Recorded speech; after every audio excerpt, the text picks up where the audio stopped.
Hi, I'm Shane Getz. I'm the MLA for Lexington Parkland, and we're shooting this video in 360. So if you get tired of me droning along, you can pan around the room. And we're at the Onaway Heritage Center, is where my office is at, and we actually got a chance to shoot in the museum.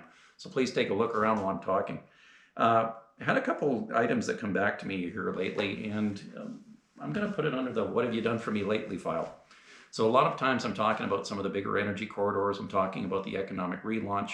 I'm talking about aerospace, how we're involving that, and some of the other items that logistics, etc. So how does that relate back to right down to boots on the ground, at home to you jobs? How does that work?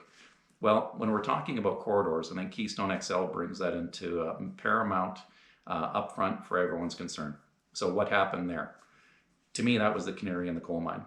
So when we're talking about corridors, we're talking about transportation, trade, energy, utility corridors, essentially commerce, paths that we can build our infrastructure and get product to market. Now, if anything we should be doing, we should be more self-sufficient. We should be self-sufficient as a country. We should be self-sufficient as a region.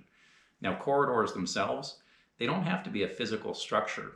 Some folks have asked me out there, when are you building the corridor? As if it's one physical entity. It's a concept, it's a place, it's a space. It's looking at what we have, cataloging, if you would, for natural paths that we could utilize and essentially call a corridor. And with that, it would allow us to build things within those corridors in an expedited fashion. So as an example, you might have an existing railroad. You might have had an old railroad that was taken out, but the bed is still there. You might have a highway. You might have something along those lines, or maybe it's a brand new location. And what that translates into for what have I done for you lately? What's down at the local level? How does that work? Well, essentially, that puts folks back to work. It gives us certainty that we can build things. It gives us certainty of how we can get our product to market. What I've challenged folks to do is this is a clean sheet exercise. If you could work at home, have all your connectivity, your high-speed internet, have your office there, be able to be tied into whatever your business is, work, think locally, work regionally, but get your products out to market globally.